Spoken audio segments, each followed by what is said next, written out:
Assalamualaikum warahmatullahi wabarakatuh. Baiklah teman-teman, pada kesempatan kali ini kami akan membahas pematik kasus pada bab buku ajar 6. Nah itu tuh yang berkaitan tentang model, strategi, dan metode pembelajaran yang ada di sekolah dasar itu seperti PJBL, apalagi inquiry, kooperatif, PBL. ya tak ada PBL deh. Kooperatif, discovery, dan diferensi berbasis konteks. Nah jadi di sini saya akan membacakan soal pemetik kasus untuk sekolah dasar. Nah, seorang guru kelas 4 ingin mengajarkan topik sumber energi dan perubahannya. Nah jadi guru tuh memilih metode PJBL karena dianggap paling keren, lalu meminta siswa membuat poster dan presentasi. Masalah yang muncul itu yang pertama itu sebagian siswa itu belum paham dengan konsep dasar energi dan kesulitan mencari data. Nah terus juga masalah kedua itu tentang kerja kelompok yang tidak terstruktur. Beberapa siswa tuh pasif, ada yang kerja, ada yang tidak gitu. Nah terus yang ketiga tuh waktu habis untuk membuat produk, tetapi pemahaman konsep tidak berkembang. Ya, jadi tentunya di sini jawaban kami kan beda-beda nih. Nanti kami akan menguraikan satu orang bermacam-macam pendapat. Nah jadi tuh yang pertama tuh soal pemetik kasusnya tuh apakah PJBL selalu pilihan terbaik, kan tadi dibilang keren gak sih PJBL tuh. Nah data apa yang perlu dipakai untuk memutuskan model yang tepat. Nah untuk dari saudara Arif sendiri menurut pendapatnya kayak mana? Nah jadi pertanyaan satu tadi, apakah PJBL selalu pilihan terbaik? Jawabannya adalah tidak. Kenapa tidak? Karena dalam menentukan model pembelajaran tuh kita lihat dulu nih. Pertama tuh kita lihat dulu apa capaian dan tujuan pembelajarannya. Nah, apakah tujuan pembelajarannya ingin pemahaman konsep atau itu meningkatkan keterampilan siswa atau sikap. Nah, kemudian setelah kita menentukan tujuan pembelajarannya, kita lihat dulu nih materinya nih bagaimana nih. Nah tadi itu kan materinya tuh apa tuh? Tentang sumber energi dan perubahannya. Nah itu tuh kan konsep tuh. Nah jadi jika kita langsung memutuskan untuk menggunakan model PJBL project, berarti siswa tuh disuruh untuk menghasilkan produk. Nah di situ tuh kan juga ada masalahnya tadi. Siswa tidak memahami mana tadi? Sebagian siswa belum paham konsep. Belum paham konsepnya aja. Jadi itu tuh model PJBL itu tidak tepat. Nah kalau menurut saya yang tepat itu mungkin kita itu bisa menggunakan model inquiry tadi. Nah inquiry itu kan modelnya di mana siswa tuh mencari pengetahuan sendiri, pengetahuan sendiri. Nah, siswa itu kan mencari pengetahuannya sendiri melalui observasi langsung.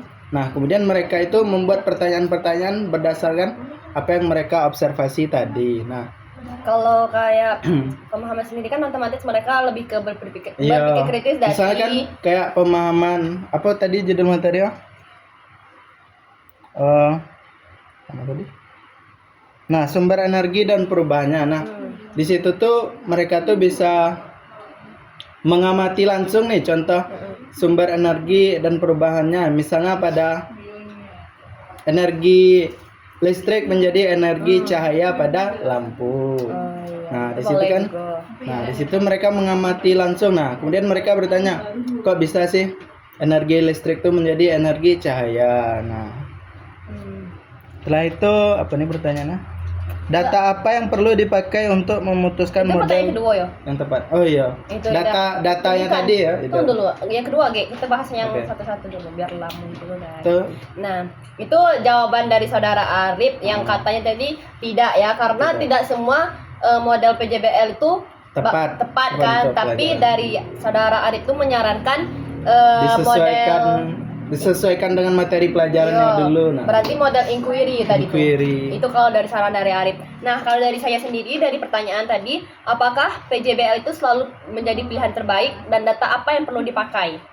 Nah kalau menurut pendapat saya sendiri itu tidak selalu pilihan terbaik karena PJBL itu kan bukan model yang bisa dipakai hanya karena istilah atau keren gitu kan, tapi model tuh harus berdasarkan tujuan dan indikatornya, kayak Adik tadi bilang harus sesuai dengan tujuan pembelajarannya. Nah, saya juga 11-12 jawaban dengan saudara Adik tadi, misalkan kayak nggak harus sih, kayak kan tujuan dengan indikator, apakah itu tuh menuntut untuk produk itu tuh autentik atau gimana, kita harus menyesuaikan dengan produk yang kita buat dan sih untuk model apa yang kita pakai itu. Nah juga kesiapan siswa juga gitu. Nah apakah sudah punya konsep sendiri gitu. Nah misalkan lah ada konsep sendiri, nanti mereka bisa mengatur nih produk apa yang akan mereka buat. Nah mereka bisa menentukan modelnya. Kalau seandainya guru tuh langsung nyuruh PJBL, sedangkan siswanya tidak memahami konsepnya dulu. Tidak memahami konsep dulu. Nanti kalau PJBL nih produknya harus gimana sih? Aturan kan menyesuaikan dulu dak sih apa itunya dulu, baru kita bisa menetapkan model apa yang kita nak pakai gitu. Nah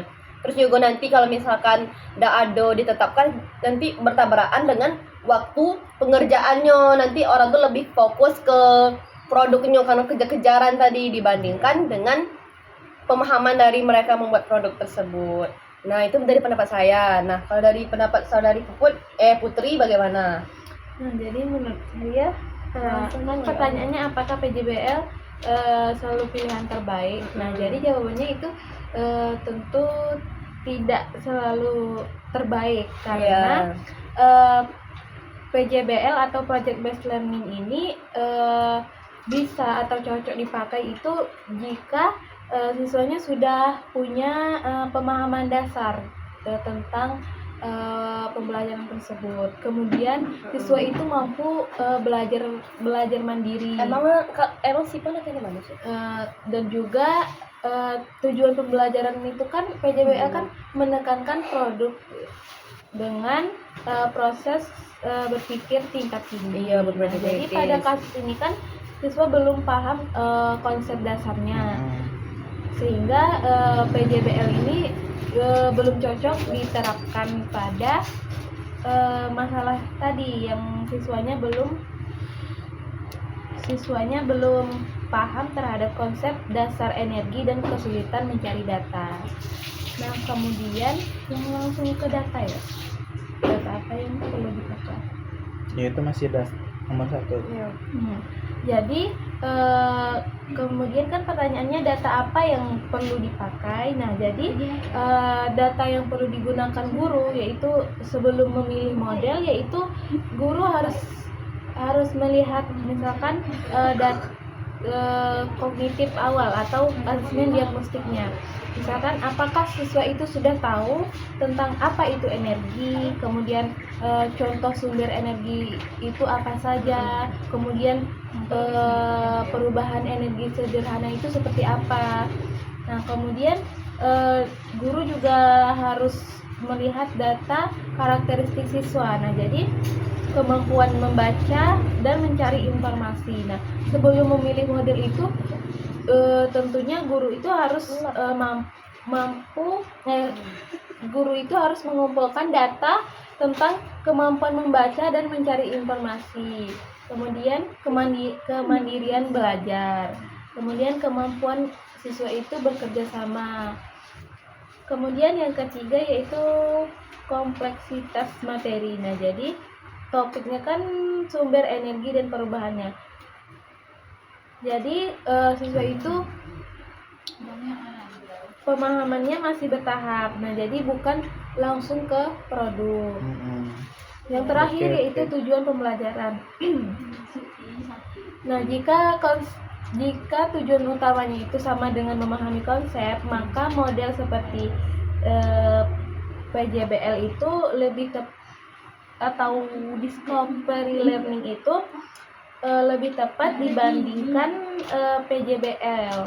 Nah, jadi model itu dipilih berdasarkan kebutuhan belajar, bukan karena terlihat menarik atau keren. Nah, jadi dapat kita simpulkan dari perbedaan pendapat kami bertiga tadi tuh, jadi tuh model tuh dipilih tuh berdasarkan kebutuhan Kebutuhan. ya, kebutuhan siswa bagaimana. Nggak bisa nih kita sebenarnya bisa-bisa aja kita netapin model di awal, cuman menyesuaikan lagi dengan apa yang kita akan lakukan. Karena kalau sekedar untuk terlihat keren atau menarik itu bukan solusi. Takutnya itu malah menjadi penghambat bagi perkembangan kognitif siswa Siswa membuat tugas. tersebut. Nah, seperti itu. Pastinya satu pertanyaan 10 menit. Lanjut pertanyaan yang kedua itu tentang apa namanya? Jika kesiapan prasyarat belum kuat, strategi apa yang harus muncul dalam sintaks agar Agar pembelajaran pembelajaran tetap mendalam? Nah, Belum kuat yo. nah, Aku beda. oke. Biar cepat. Nah, kalau menurut pendapat saya itu guru itu harus memasukkan scaffolding. Nah, itu kan pernah kita pelajari tidak sih sebelumnya scaffolding? Betul. Ya, Bantuan scaffolding kan? awal sih. Ya, bantuan awal kan kepada siswa tersebut agar siswa tersebut pas di awal pembelajaran itu tidak langsung kesulitan gitu. Nah, dan kita juga harus kayak checkpoint konseptual dalam sinteks pembelajaran. Dan dalam sinteks pembelajaran itu kalau kita kasih bantuan awal kepada siswa tersebut tuh bukannya langsung kayak tidak bisa nih, susah nih pembelajarannya gitu, tidak langsung nyerah. Karena ada bantuan awal tadi itu malah makin kayak jadi dengan tugas ini nih bisa kayak apa sih namanya, kita bisa jadinya berpikir kritis dengan pemahaman sendiri sudah disampaikan oleh Adip tadi. Nah, sebelum masuk ke pembuatan produk, pastikan ada tahapan tersusun. Tahapan tersusun tuh maksudnya itu kayak penguatan konsep dasar agar siswa itu tidak hanya sibuk membuat poster tanpa memahami isinya. Artinya tuh terstruktur gitu. Nah, kayak misalkan kan tadi kan yang dibilang Mbak sih, kalau kita hanya fokus pada pembuatan produk, nanti takutnya siswa tuh tidak bisa memahami gitu. Nah, jadi harus terstruktur. Nah, sambilan membuat produk tuh kita sambil memahami gitu. Nah, tidak apa-apa pakai pemahaman kita berpikir kritis. Itu kan salah satu juga dalam tujuan pembelajaran itu kan kita harus berpikir kritis. Jadi nanti mana yang kurangnya nanti guru tersebut bisa menambahkan seperti itu. Bisa. Kalau saudara Puput boleh Nah, tadi Puput terakhir. Oke. Untuk saudari Putri sendiri bagaimana untuk soal nomor 2? Nah, jadi pertanyaannya kan jika syaratnya belum kuat, nah jadi strategi apa yang harus ada di dalam sintaks itu. Nah, jadi kalau tetap ingin pembelajaran itu mendalam, jadi maka harus ada penguatan di awal atau scaffolding tadi. Nah, jadi strategi yang harus Berarti setuju kan scaffolding? Setuju. scaffolding. Nah, jadi strategi yang harusnya muncul yaitu tahap eksplorasi konsep. Nah, jadi guru itu menjelaskan dasar energi dengan contoh konkret, misalkan lampu. Lampu itu kan apa sih sumber energinya? Sumber energi listrik, perubahan energi dari listrik ke Kemudian cahaya. Oke. kipas kan juga listrik juga. tapi maksudnya Dari energi listrik ke energi gerak. Iya, nah itu gue masih gak pernah bilang Maksudnya gitu. bisa pakai demonstrasi dan juga bisa memakai demonstrasi sederhana. Kemudian ada penemuan terbimbing atau guided discovery, yaitu siswa tidak langsung cari sendiri, tetapi guru itu memberi siswa tabel atau contoh yang sudah ada. Kemudian guru itu membantu siswa untuk melengkapinya. Kemudian penyederhanaan tugas. Nah, jadi siswa itu tidak membuat poster, misalkan guru itu menyuruh siswa membuat poster. Nah, jadi siswa itu tidak membuat posternya dari nol, tapi siswa itu bisa mengisi LKPD dulu, kemudian identifikasi jenis energi, kemudian juga baru siswa itu disuruh membuat poster. Kemudian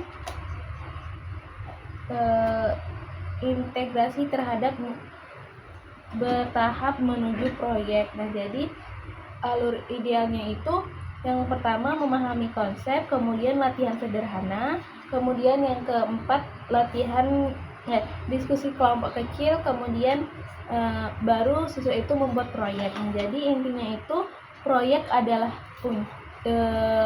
puncaknya, bukan awal pembelajarannya. Tuh.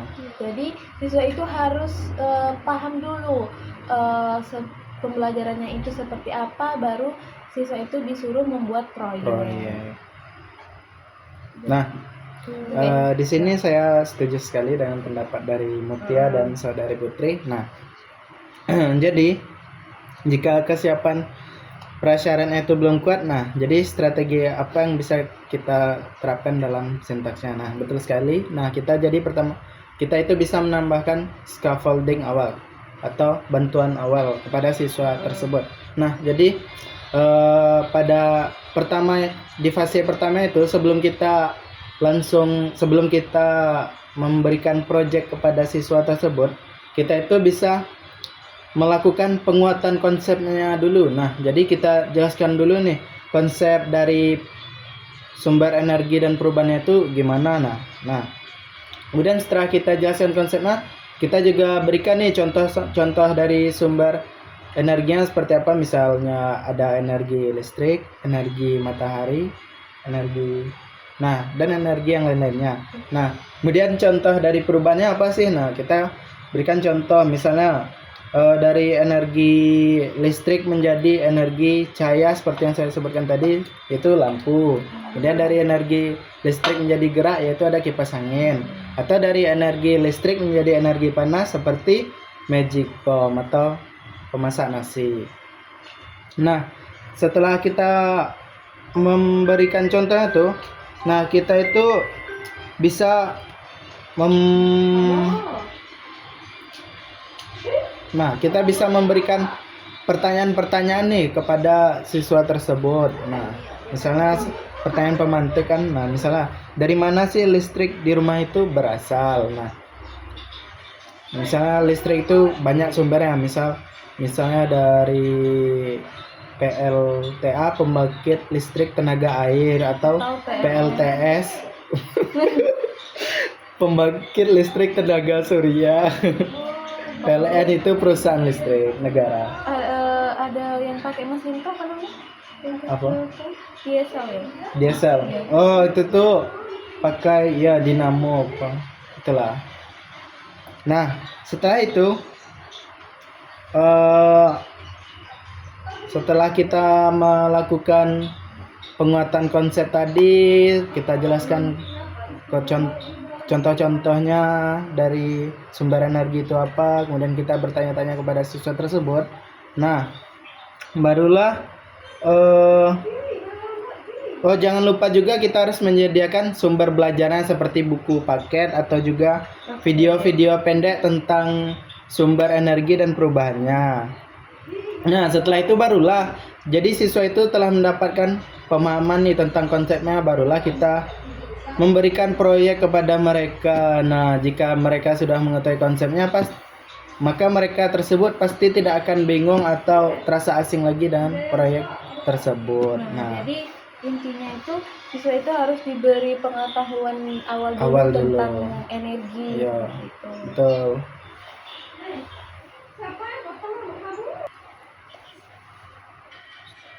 Baik, jadi udah baca kesimpulan tadi pertanyaan itu.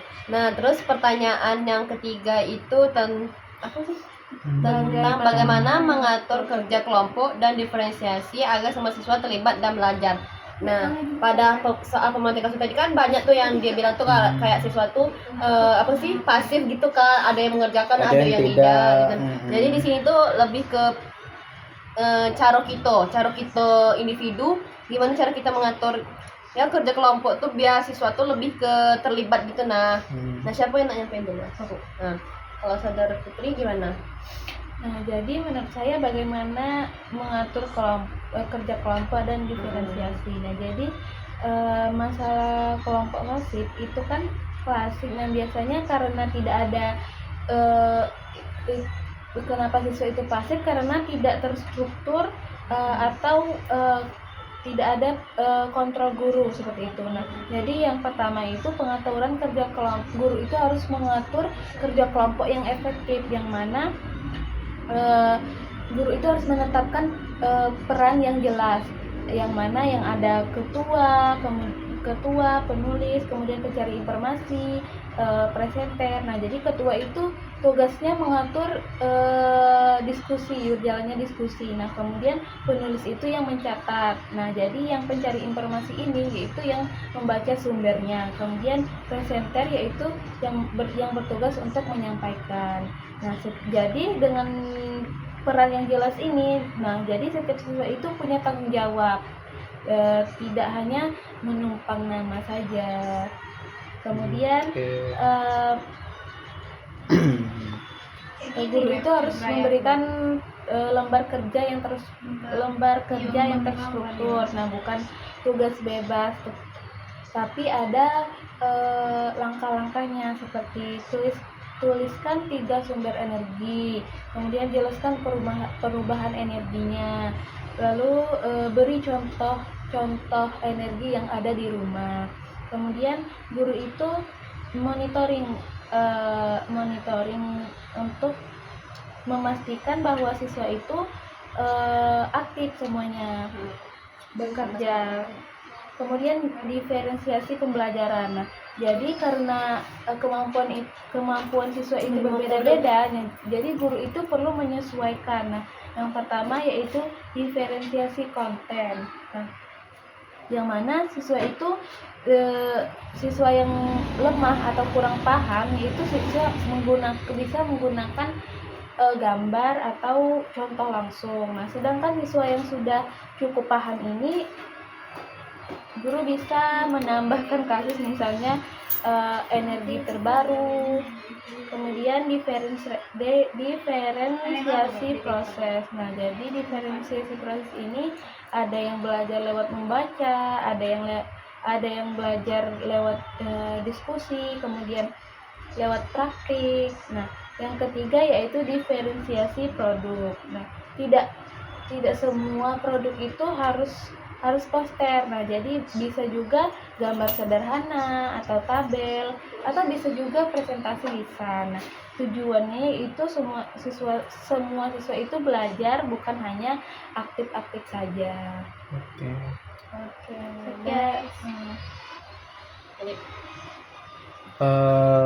Jawaban bagaimana mengatur kerja kelompok dan diferensiasi tadi ya.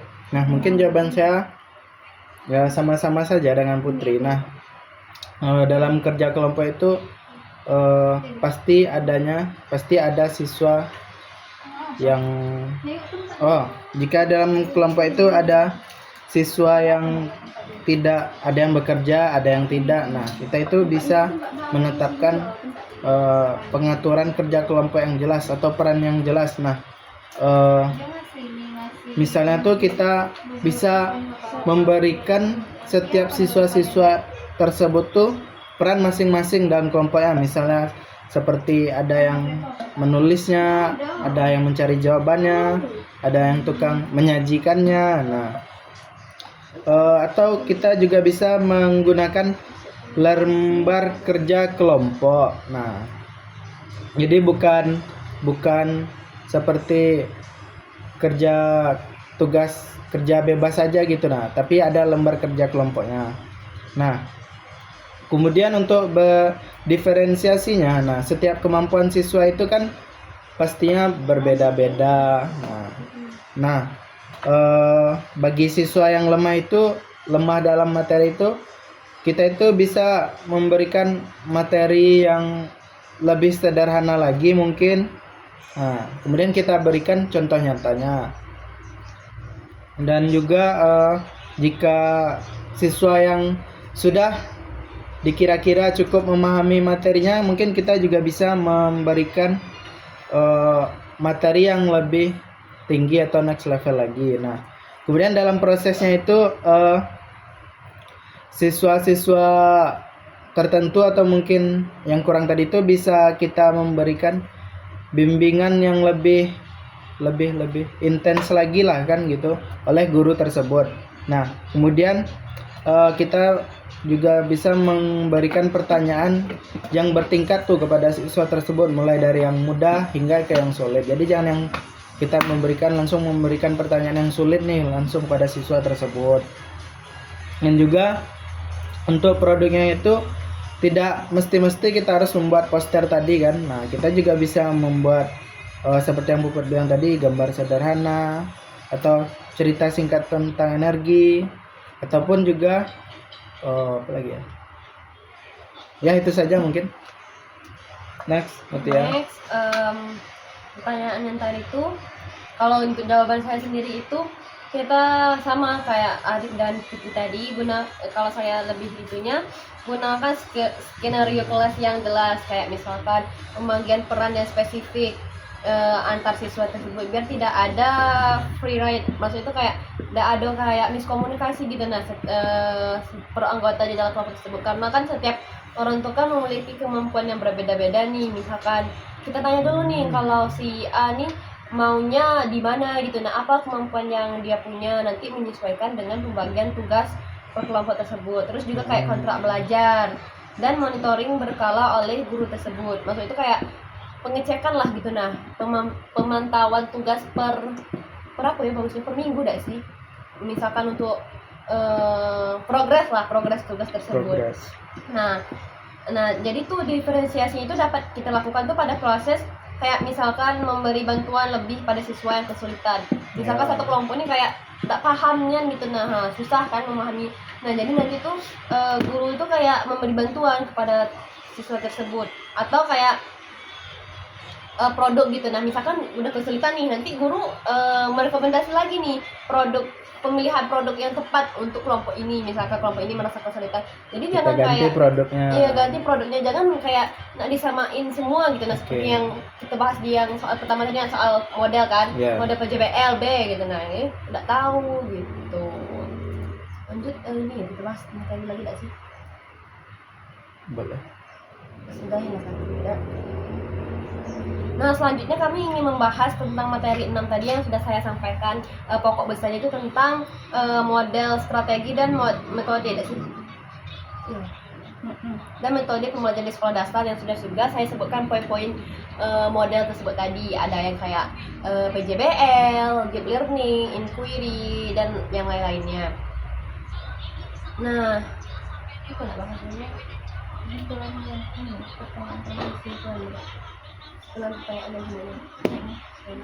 Nah, jadi sebelum kami membahas materi tersebut, kami ingin membacakan kesimpulan dari keseluruhan soal tematik yang kami bahas tadi. Nah, jadi kesimpulannya yaitu penggunaan Project Based Learning atau PJBL ini tidak selalu menjadi pilihan terbaik dalam pembelajaran. Nah, karena efektivitasnya sangat bergantung pada kesiapan siswa itu dan tujuan yang ingin dicapai. Kemudian dalam kasus ini penerapan PJBL kurang tepat karena siswa belum memiliki pemahaman dasar tentang konsep energi, sehingga pembelajaran lebih banyak tersita pada pembuatan produk dibandingkan penguasaan materi. Nah, jadi oleh karena itu guru perlu menggunakan data awal serta seperti hasil asesmen diagnostik, karakteristik siswa, serta tingkat kompleksitas materi untuk menentukan model pembelajaran yang sesuai. Nah, jadi agar pembelajaran tetap bermakna, diperlukan strategi yang memberikan pemuatan konsep terlebih dahulu melalui scaffolding seperti penjelasan sederhana, contoh konkret, dan kegiatan terbimbing sebelum masuk ke tahap proyek tadi. Nah, jadi selain itu pengelolaan kerja kelompok harus terstruktur dengan pembagian peran yang jelas serta didukung diferensiasi pembelajaran agar semua siswa itu terlibat aktif sesuai dengan kemampuannya. Dengan demikian, pembelajaran tidak hanya menghasilkan produk, tetapi juga benar-benar membangun pemahaman konsep dari siswa secara mendalam. Baik, itu saja. Nah, jadi dapat kita simpulkan dari semuanya tadi yang sudah disampaikan Putri tadi, diperlukan strategi kan, diperlukan strategi yang efektif untuk kegiatan pada proses pembelajaran. Nah, selanjutnya kami akan membahas materi bab 6. Bab 7. Cepat.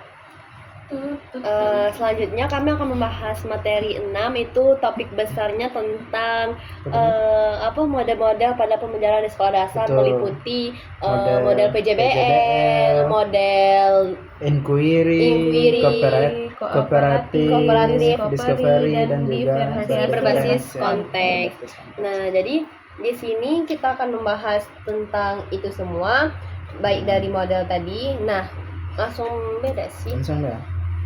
Nah, jadi pertama itu ada model PJBL atau juga bisa disebut dengan Project Based Learning. Nah, model PJBL ini merupakan model pembelajaran yang berbasis project atau melibatkan siswa itu langsung dalam project nyata untuk memahami konsep. Nah, karakteristik model ini tadi yaitu pertama itu merupakan berbasis masalah nyata, kemudian menghasilkan produk tentu karena dia berproject tadi.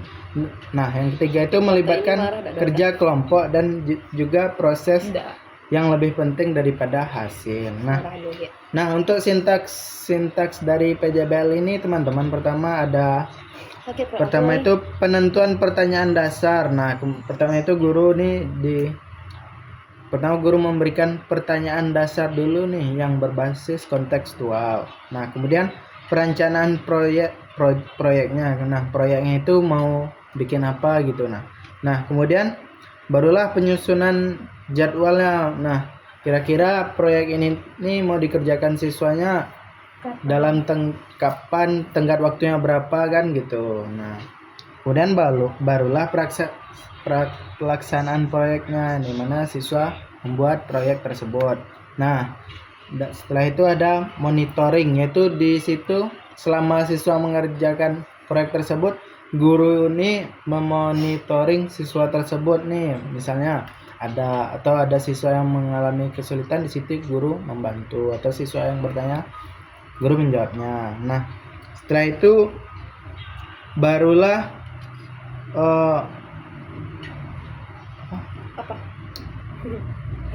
monitoring, menguji hasil proyek tersebut, dan setelah diuji barulah kita melakukan evaluasi. Nah, kemudian apa sih kelebihan dari model PJBL ini? Nah, pertama itu model ini melatih kreativitas dan kolaborasi siswa. Nah, jadi siswa itu kenapa melatih kreatif dan kolaborasi? Nah, di situ itu kan siswa membuat proyek. Nah, pastinya mereka akan membuat proyek tersebut dengan sebaik-baik dan sebagus-bagusnya. Nah, di mana hal itu akan meningkatkan nilai kreatif mereka, dan juga kolaborasi, yaitu mereka membuat proyek secara berkelompok. Jadi di situ mereka dilatih untuk bekerja sama dengan teman-temannya. Kelemahannya apa? Nah, kelemahannya dari model ini tuh mungkin membutuhkan waktu yang lama ya, karena mereka itu menciptakan produk. Tentunya pasti membutuhkan waktu yang lama sekali. Apalagi dengan waktu pembelajaran yang terbatas. Itu kan bahasnya sampai mana tuh? Kelemahannya. Nah, mungkin itu saja materi dari PJBL. Next, langsung materi PJBL. Salah. Aku bahas yang lain. Inquiry langsung yang lain. Bentar ya.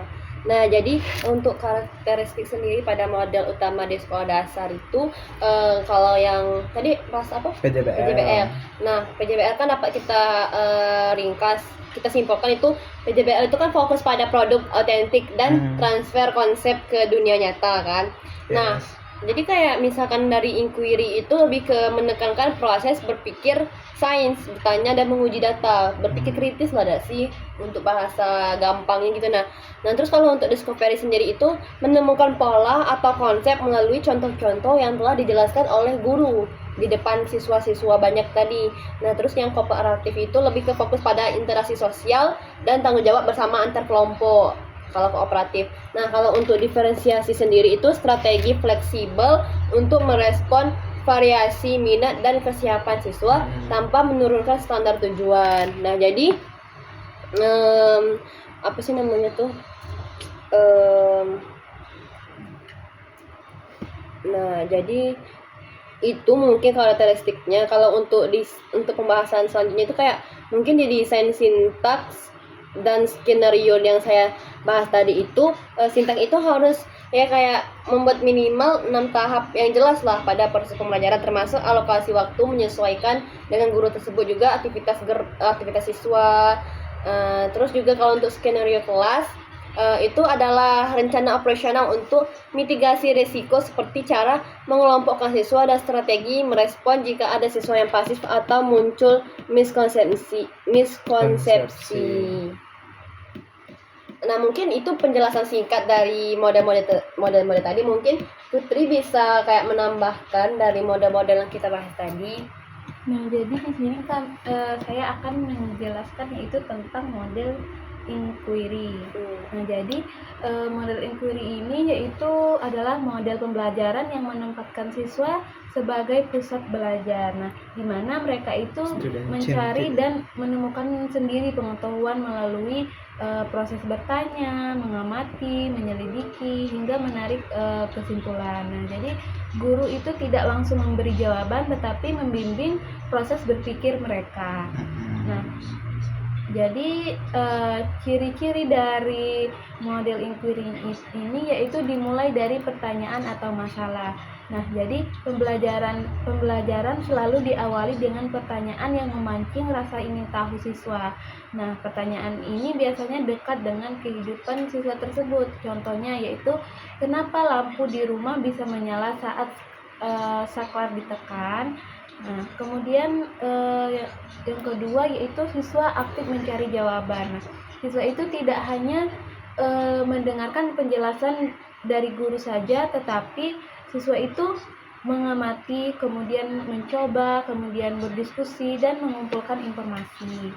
Nah, kemudian yang ketiga yaitu guru sebagai fasilitator. Nah, peran guru itu bukan sebagai sumber utama jawaban, tetapi sebagai pembimbing, memberi arahan, dan membantu siswa saat mengalami kesulitan. Nah, jadi kelebihan dari model inquiry ini yaitu melatih berpikir kritis. Nah, siswa itu belajar menganalisis masalah, kemudian mencari hubungan sebab akibat, dan membuat kesimpulan sendiri. Kemudian kelebihan yang kedua yaitu meningkatkan rasa ingin tahu siswa. Nah, karena siswa itu terlibat langsung dalam proses pencarian, nah mereka itu jadi lebih aktif dan tertarik dalam belajar.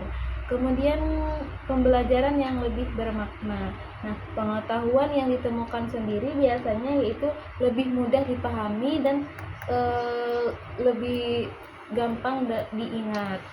Kemudian ada juga kekurangan dari model inquiry, yaitu membutuhkan bimbingan yang cukup. Nah, jika guru tidak membimbing dengan baik, siswa itu bisa salah memahami konsep, kemudian kebingungan dalam proses pembelajaran. Kemudian kekurangan yang kedua yaitu tidak semua siswa itu siap. Nah, siswa yang kemampuan dasar rendah, kemudian belum terbiasa berpikir secara mandiri, akan kesulitan mengalami proses pembelajaran dengan model inquiry ini.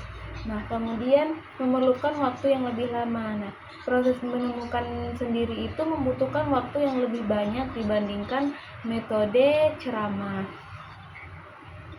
Kemudian contoh model inquiry di SD yaitu misalkan mengapa lampu bisa menyala. Nah, jadi dengan langkah-langkah inquiry itu yang pertama orientasi atau pemberian masalah tadi. Nah, guru itu menunjukkan lampu dan saklar lalu bertanya, kenapa ya lampu bisa menyala saat kita tekan saklar. Nah, kemudian siswa itu diajak merumuskan pertanyaannya, apa yang membuat lampu menyala dan dari mana asal energinya. Kemudian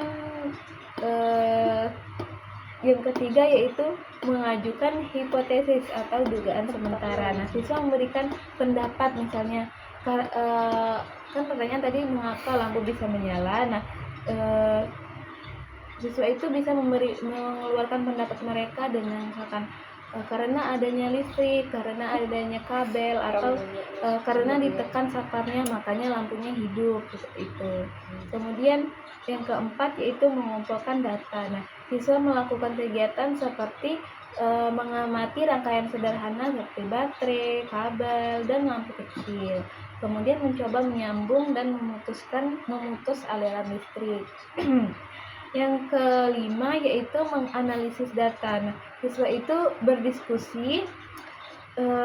Kemudian yang keenam menarik kesimpulan. Nah, siswa menyimpulkan bahwa lampu menyala karena adanya aliran energi listrik yang mengalir melalui kabel dan diaktifkan oleh saklar. Jadi kesimpulannya yaitu model inquiry ini sangat efektif untuk melatih siswa SD agar aktif, kritis, dan mandiri dalam belajar. Namun keberhasilannya sangat bergantung pada bimbingan guru dan kesiapan siswa tersebut, sehingga perlu diterapkan secara bertahap dan terarah. Baik, sekian penjelasan dari saya. Nah, jadi dapat kita simpulkan yang pengertian dari apa sih? PJBL itu Karakteristik dari model-model yang kami sebut tadi, ada PJBL, ada query, discovery, kooperatif, sama berdiferensiasi. Udah jadi ini. Nah, jadi kesimpulannya yaitu kelima pendekatan ini memiliki fungsi yang berbeda-beda. Nah, guru itu tidak harus memilih satu saja, tetapi bisa mengkombinasikan sesuai dengan tujuan, materi, dan kondisi siswa agar pembelajaran itu menjadi lebih efektif, bermakna, dan merata bagi seluruh siswa. Mungkin itu saja video dari diskusi kami tentang materi 6 yaitu model, strategi, dan metode pembelajaran di SD. Apabila ada kekurangan atau kesalahan kata kami dalam pengucapan, kami mohon maaf. Kami akhiri. Wassalamualaikum warahmatullahi wabarakatuh.